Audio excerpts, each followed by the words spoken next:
प्रणाम, नमस्कार। कैसे हैं आप लोग?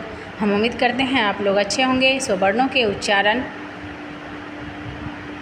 पे भाग 2 हम लेकर आए हैं। इससे पहले पार्ट 1 में आपने देखा था उच्छिप्त व्यंजन तक, और आज हम उच्छिप्त व्यंजन से आगे बढ़ेंगे। तो उच्छिप्त व्यंजन को पुनः देखेंगे कि ये वे व्यंजन होते हैं जिनके उच्चारण के समय जीभ पीछे की ओर जाता है और एक झटके के साथ आगे गिर जाती है। उन्हें उच्छिप्त व्यंजन कहते हैं, जैसे र, ढ आदि। अब हम देखेंगे अंतस्थ व्यंजन। जिन व्यंजनों के उच्चारण स्वर और व्यंजनों के मध्य होता है उन्हें अंतस्थ व्यंजन कहते हैं। जैसे ऐसे व्यंजनों के उच्चारण में जीभ मुख के किसी भी भाग को पूर्णतः स्पर्श नहीं कर पाती, उन्हें अर्धस्वर भी कहा जाता है। इन व्यंजनों का निर्माण स्वरों के आपसी सहयोग से हुआ है। हिंदी भाषा में इनकी संख्या 4 बताई गई है, या, र, ल, व। आगे हम देखेंगे ऊष्म व्यंजन कौन सा होता है। ऊष्म व्यंजन जिन व्यंजनों के उच्चारण में मुख से गर्म वायु निकलती है, ज़्यादा से रगड़ खाती है हमारी जीभा, और ज़्यादा से मेहनत करना पड़ता है, बोलने में थोड़ी जोर लगाना पड़ता है, तो मुख विवर से गर्म वायु निकलती है किंतु मुख का कोई भी भाग आपस में स्पर्श नहीं करती, उन्हें ऊष्म व्यंजन कहते हैं। जैसे तालाब श, मूर्धन्य श, दंती श, ह। अब हम देखेंगे अयोगवाह क्या होता है। हिंदी वर्णमाला में स्वरों और व्यंजनों के बीच ऐसी 2 ध्वनियाँ हैं जो ना तो शुद्धतः स्वर हैं और ना व्यंजन। ये स्वर और व्यंजन के योग से बनी है। ये ध्वनियाँ अंग तथा अह। इन्हें क्रमशः अनुस्वार तथा विसर्ग कहा जाता है। अनुस्वार चांद बिंदु, आधा चांद पे बिंदु, इसको चांद बिंदु भी कह सकते हैं। अनुस्वार का उच्चारण के उपरांत स्वर के उपरांत किया जाता है तथा इसका उच्चारण करते समय नाक से ध्वनि का संचार होता है। लिखते समय स्वर तथा व्यंजन के ऊपर चांद बिंदु के रूप में इसका प्रयोग किया जाता है।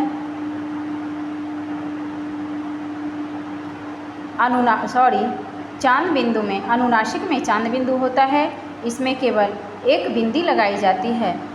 अनुस्वार में केवल एक बिंदी ही लगाई जाती है। आप देख सकते हैं कि अनुस्वार में केवल एक बिंदी है, केवल एक बिंदी। अनुस्वार का उच्चारण स्वर के उपरांत किया जाता है तथा इसका उच्चारण करते समय नाक से ध्वनि का संचार होता है। लिखते समय स्वर तथा व्यंजन के ऊपर बिंदु के रूप में इसका प्रयोग किया जाता है। जैसे नंदा, मंगल, कंठ, गंगा। अनुनासिक में चांद बिंदु का प्रयोग होता है। जैसे इसका चिन्ह आप देख सकते हैं, ऐसा होता है। अनुनासिक चिन्ह का उच्चारण करते समय नाक और मुख दोनों का प्रयोग किया जाता है। यह समस्त स्वरों के साथ उच्चारित किया जा सकता है। इसके चिन्ह को चंद्रबिंदु भी कहते हैं। जैसे मांग, आँख, दांत, पाँच इत्यादि। विसर्ग को भी स्वर और व्यंजन के अंत में प्रयोग किया जाता है तथा संस्कृत के मूल शब्दों में इसका प्रयोग होता है। इसका उच्चारण लगभग ह के समान ही किया जाता है, किंतु स्पष्ट रूप से ह का उच्चारण नहीं किया जाता है। जैसे प्रातः, दुख, नमः, नुक्ता। हिंदी में अरबी, फारसी और अंग्रेजी के शब्द निरंतर प्रवेश कर रहे हैं। उनका शुद्ध उच्चारण हिंदी की ध्वनियों से अलग है। हिंदी में उनका यथारूप उच्चारण करने के लिए लिपि चिन्ह नहीं है, इसीलिए कुछ व्यंजनों के मूल रूप को लिखने के लिए हिंदी के व्यंजनों के नीचे एक बिंदु लगाया जाता है, उसे नुक्ता कहते हैं। जैसे क, ख, ग, ज, फ। हिंदी में नुक्ता युक्त ध्वनियाँ हैं, जैसे खुदा, राज, बाघ, कौम, फकीर आदि।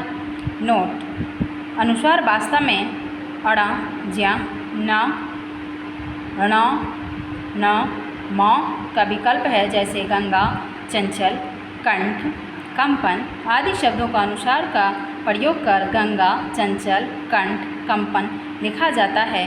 अतः यह स्पष्ट हो जाता है कि अनुस्वार और विसर्ग का उच्चारण एक सा नहीं होता है। इनके रूप और उच्चारण की विशेषता के कारण व्याकरणाचार्य इन्हें अंग, अह के रूप में स्वरों के साथ भी लिखते हैं। सो हम आगे देख सकते हैं।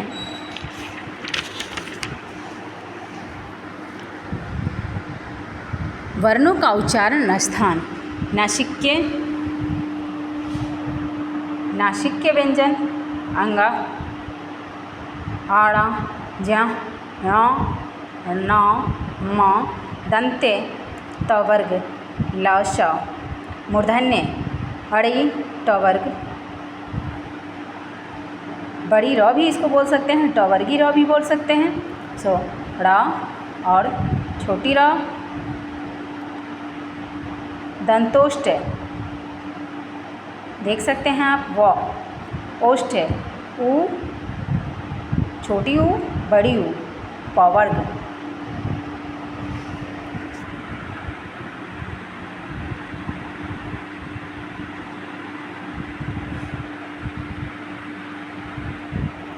इस तरह से आप देख सकते हैं कि स्थान, उच्चारण स्थान और स्वर, स्पर्श व्यंजन, अंतस्थ व्यंजन, ऊष्म व्यंजन, अयोगवाह, कंठे, तालव्य, मूर्धन्य, दंते, ओष्ठे।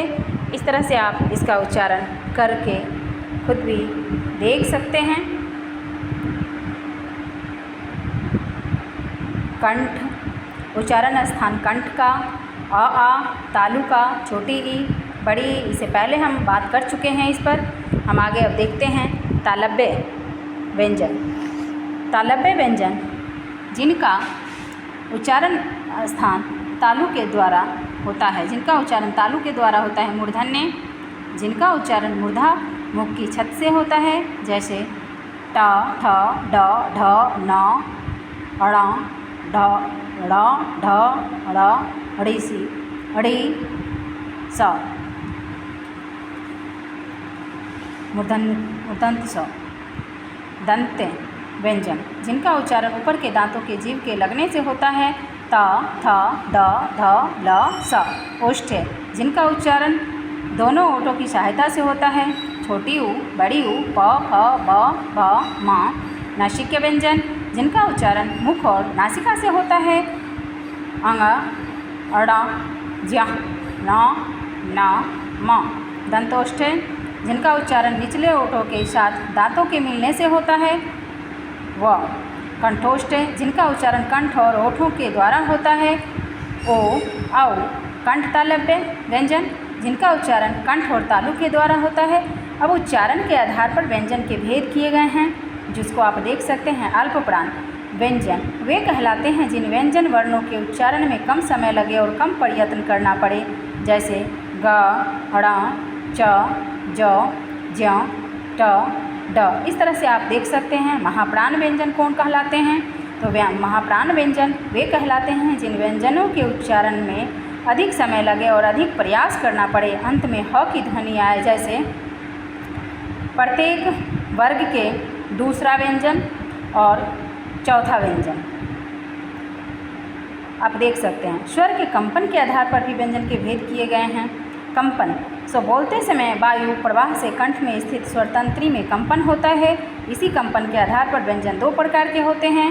सघोष जिन व्यंजनों के उच्चारण में स्वरतंत्रियों में कंपन होता है उनको सघोष व्यंजन कहते हैं, जैसे सभी स्वर तथा ग, अण, ज, झ, ज्ञ। इस तरह से सारे व्यंजन को आप देख सकते हैं। प्रत्येक वर्ग का तृतीय और चतुर्थ तथा पंचम वर्ण जो है तथा य, र, ल, व, ह। सो हम आगे देख सकते हैं।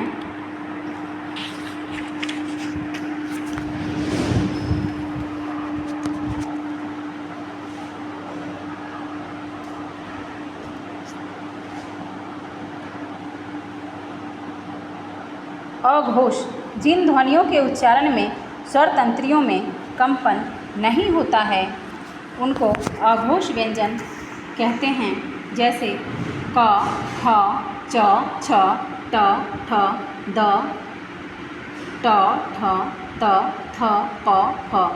प्रत्येक वर्ग के प्रथम और द्वितीय वर्ण तथा श, मूर्धन्य स, दंत स। संयुक्त व्यंजन, जब दो व्यंजन आपस में मिलते हैं तो वे संयुक्त व्यंजन कहलाते हैं। जैसे दो व्यंजन एक संधि में, जैसे तालाब श और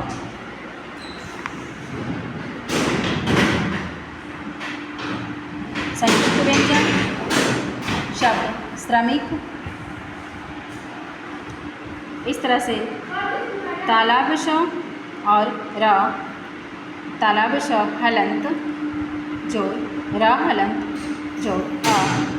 संयुक्त व्यंजन श्र, शब्द श्रम, श्रमक, श्री। त हलंत र हलंत जोड़ अ। संयुक्त व्यंजन त्र, शब्द त्रिनेत्र, त्रिभुज, त्रेता। क हलंत जोड़ स जोड़ अ, अक्षर। सो शब्द क्षमा, क्षण, क्षत्रिय। दो व्यंजन एक संधि में फिर से ज हलंत जोड़ ज्य हलंत जोड़ अ। संयुक्त व्यंजन ज्ञ, शब्द ज्ञान, ज्ञाता, ज्ञानोदय। सो अब हम देख सकते हैं द्वित व्यंजन। जब दो समान व्यंजन आपस में मिलते हैं तो वे द्वित व्यंजन कहलाते हैं। जैसे दो व्यंजन क हलंत जोड़ क, कक्क, संयुक्त व्यंजन। ज हलंत जोड़ ज, जज। नए शब्द मक्का, चक्का, धक्का, सज्जा, लज्जा, लड्डू, गुड्डी, गड्डी, पल्ला, छल्ला, लल्ला, बच्चा, कच्चा, सच्चा, पप्पा, चप्पा। इस तरह से इसके बाद हम देखेंगे वर्णों के विच्छेद क्या हैं। जब शब्दों के वर्णों को अलग अलग करके लिखा जाता है तो इसे वर्ण विच्छेद कहते हैं। जैसे राम र हलंत जोड़ आ जोड़ म हलंत जोड़ अ राम। आज आ जोड़ ज हलंत जोड़ अ आज। क्रम क हलंत जोड़ र हलंत जोड़ अ जोड़ म हलंत जोड़ अ क्रम। इस तरह से हम देख सकते हैं कि कैसे वर्ण विच्छेद किया गया है। सो सुमन श हलंत जोड़ छोटी उ जोड़ म हलंत जोड़ अ जोड़ न हलंत जोड़ अ। सुमन कृष्ण, रात्रि, उज्ज्वल, गुरु, पैसा। इसका वर्ण विच्छेद किया गया है जिसे आप आसानी से देख सकते हैं और आप भी वर्ण विच्छेद का अभ्यास कर सकते हैं। नए वर्णों को लेकर, नए शब्दों को लेकर आप अभ्यास कर सकते हैं। हम उम्मीद करते हैं कि आप वर्ण विच्छेद आसानी से कर सकते हैं। इस तरह से पाठ के अंतर्गत हमने क्या सीखा, आप इसे एक बार मेरे साथ भी दोहराएंगे। वर्ण भाषा की सबसे छोटी ध्वनि जिसके टुकड़े नहीं किए जा सकते हैं वर्ण कहलाती है। वर्णमाला का शाब्दिक अर्थ, वर्ण के भेद, इस तरह से आप देख सकते हैं और आप स्वमूल्यांकन भी कर सकते हैं। जैसे वर्ण की परिभाषा आप लिखेंगे, वर्ण की परिभाषा स्वर्ण और व्यंजन में अंतर लिखेंगे, अनुनासिक, अनुस्वार। इस तरह से सारे प्रश्नों को आप बनाएंगे। अल्पप्राण, महाप्राण, व्यंजन में अंतर, र के विभिन्न रूप का वर्णन करेंगे। र का 5 रूप होता है। इस तरह से आप और भी प्रश्नों को कर सकते हैं।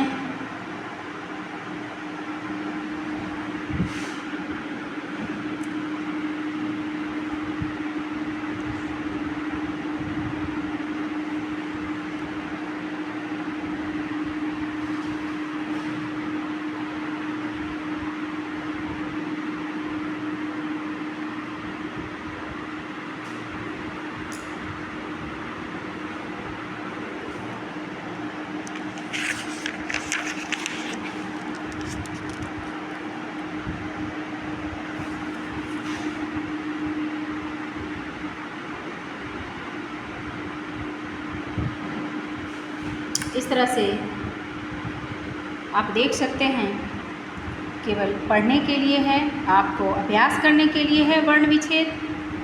अर्चना, आशीर्वाद, यात्रा, निश्चय, श्रवण, रोशनी, सार्थक, सैनिक, ड्रीम, ट्रेन इत्यादि।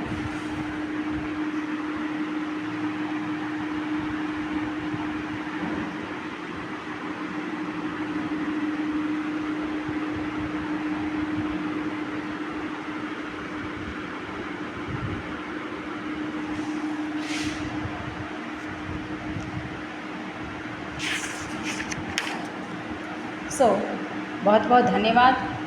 आप इसको अच्छे से देखेंगे, अध्ययन करेंगे, पढ़ेंगे, मनन करेंगे।